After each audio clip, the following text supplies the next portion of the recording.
Hey guys, it's Miss Cherie from the Vocal Truth podcast. This was an impromptu podcast. It was just something that kind of was put on me to do. So I'm here. I'm doing it. So of course I'm not as usual. I don't wait on anyone to enter.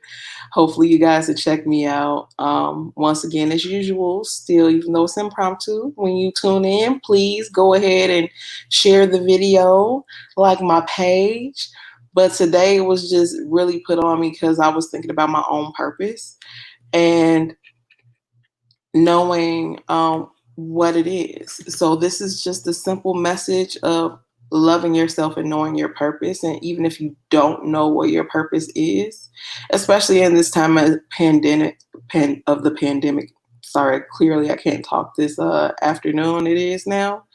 Um, the biggest thing is, and this was my own revelation, so hopefully it'll bless someone when you watch it. But it's deeply personal, so excuse me if I like pause a lot or whatever. And this wasn't prepared either, so maybe a lot of pauses.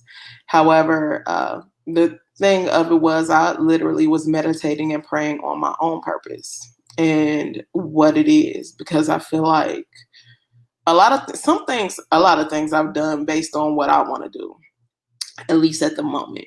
But there's been times where I feel like I was being pushed along by other people's perception of who I am or what I should be doing. And that placed me in positions where I didn't necessarily feel like I was working towards something that I really wanted versus what other people thought I could be doing. What I value is the fact that so many people view me as a very intelligent young lady, which yes, that I do agree with. I don't think I'm not intelligent at all. Um, for me, I feel like there's a lot of missed purposes I've might have kind of bungled over the years. I know back in undergrad, I regretted not really taking playing the clarinet seriously, because it was something I played from elementary school through maybe middle of high school, maybe sophomore year. I kind of still tinkered with it, but by high school, I just kind of threw it down.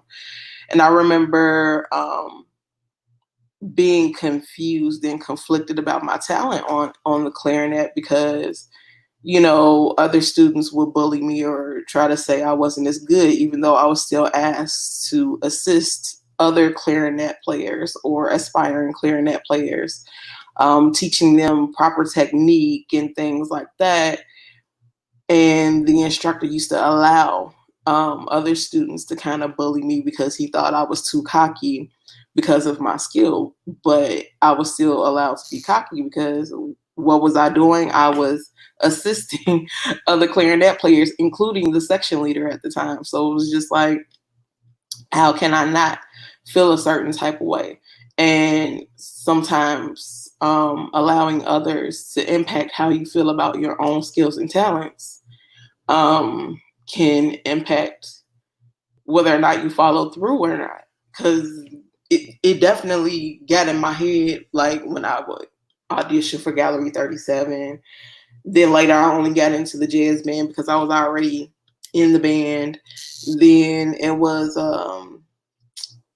the Philharmonic protege. It was who actually fed into the Chicago Symphony Orchestra. I was severely scared to audition for that in high school. I had the skill. I was really good, and that was without practicing. So that was where the cockiness came from. Never did it. And that was one of my biggest regrets, because I could be someone playing in the Chicago Symphony Orchestra for all I know, but I never did it. Undergrad, I went for science because it was kind of feeding into wanting to be a doctor, but then I got bit by the research bug because it was something I was doing to strengthen the med school application. I don't even think most people know that. When I hit undergrad and switched from business, because I found out very early on that I was not a business personality. Like, I can handle myself in business, I know how to handle the politics of business. But a lot of the actual subjects of doing the finance work or doing the accounting work or uh, some marketing, social media marketing, I could probably do. But yeah, it didn't interest me at the time. It wasn't my thing. It wasn't something I was willing to do. And I switched over to science. Of course, I love science, which a lot of people from high school laughed at me at the time when they found out I majored in science. When, sorry, mom, but yeah, I skipped chemistry a lot, and that was my minor in undergrad. So that was a very hilarious thing for most people. That most people knew I cut up in biology class. Most people knew I skipped chemistry because it was last period when everybody else was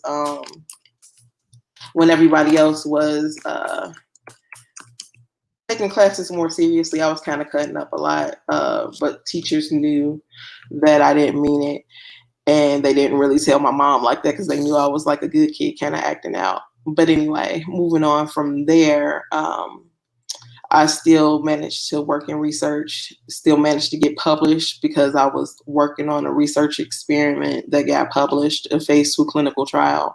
And after that, I got laid off, ironically. So I just kind of took, and given the fact I was never able to return to research, I just kind of took that as it was a chapter that closed.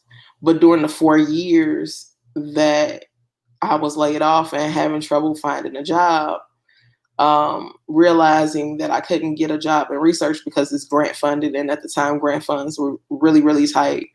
I was doing well freelance writing in the sense of I was getting opportunities, not necessarily views, but opportunities. There were some things that I still regretted, but it was more so handling because I didn't know. So I was still learning at the time. I used to work for now defunct examiner.com. And then that turned into me being able to write for CBS Local, which helped me get the attention of somebody who was trying to do like an online entertainment thing, and they were trying to get me on as a full-time writer. And I didn't know how to price it, and instead of them kind of negotiating with me and saying, hey, this is what I can do, I didn't really understand how to negotiate as a writer at the time.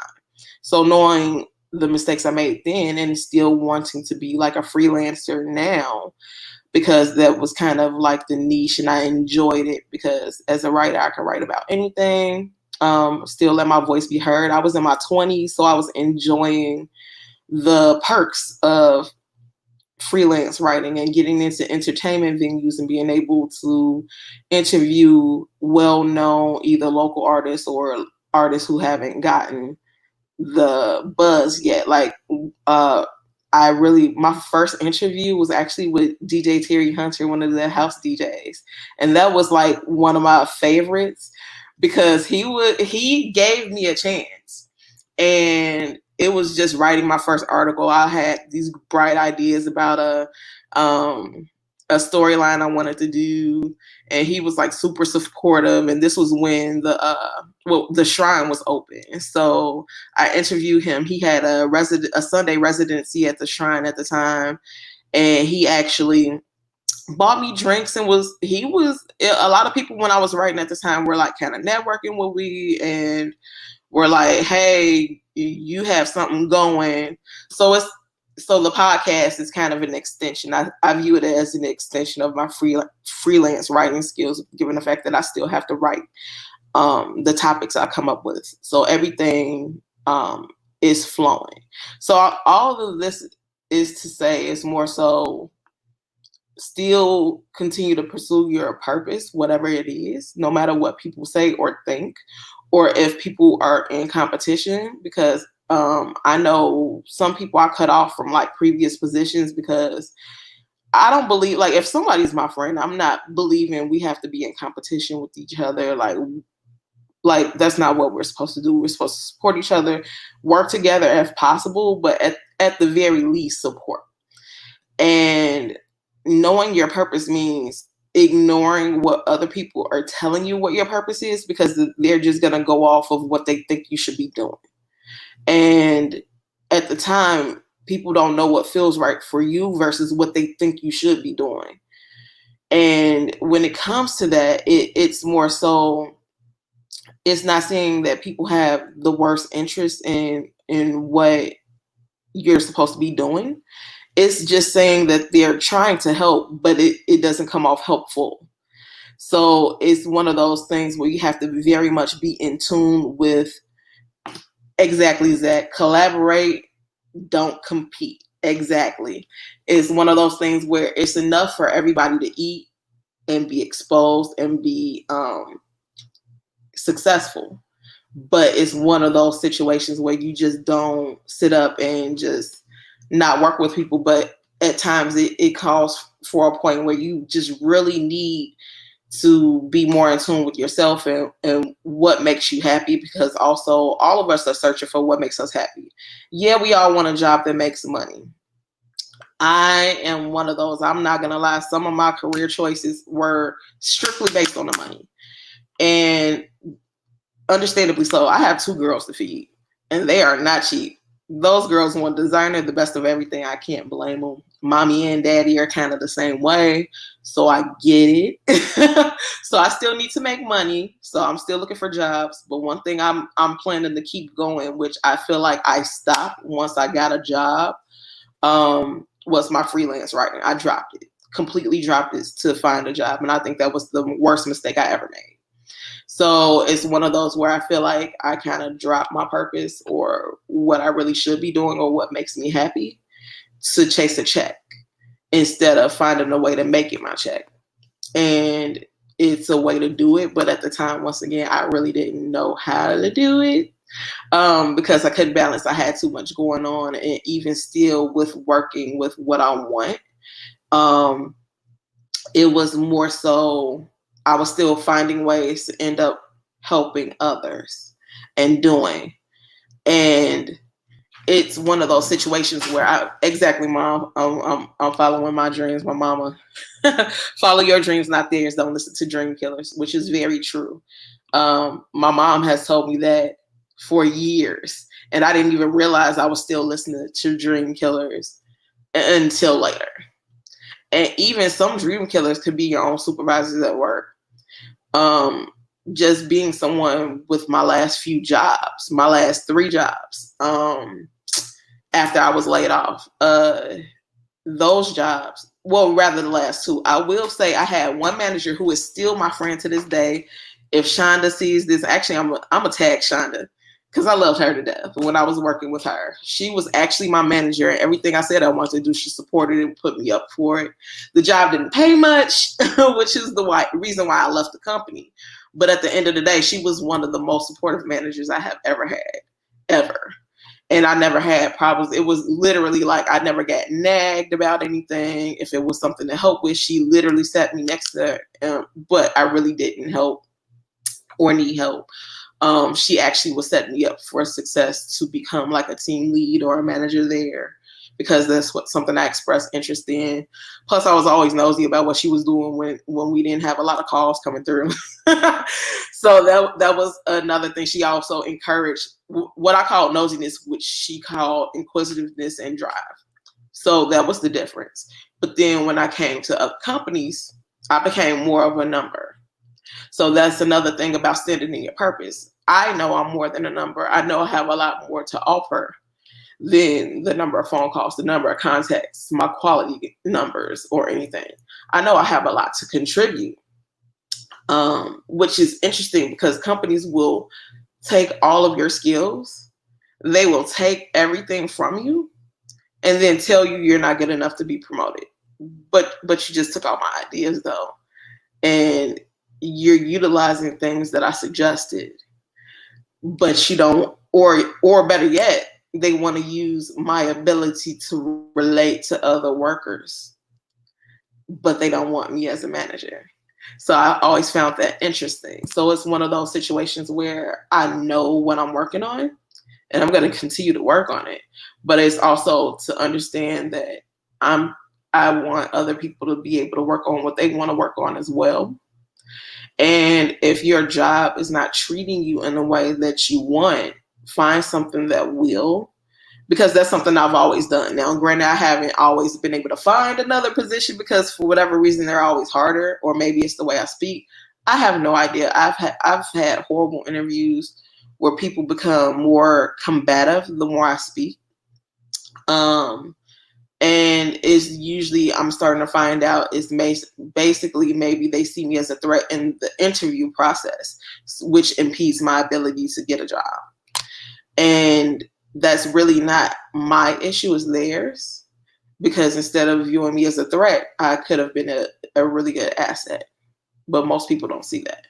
So with that, I really wasn't meaning for this to really be that long, but it's just about your purpose, and some of that also shout out to Heather White, one of my former coworkers who's standing in hers to me. She supports everything I do as well as Zach. Zach's on here, always been my backup since high school. And it's just one of those things where we're all figuring it out. Like, I thought I always had to have everything figured out, or be like, a lot of our parents work jobs for 20, 30, some even 40 years. And, these jobs are not the way they used to be. They were able to be in whether it was government or factory jobs or whatever blue collar work or office work they were doing. They were able to stay on these jobs, but they were also able to move up at some point.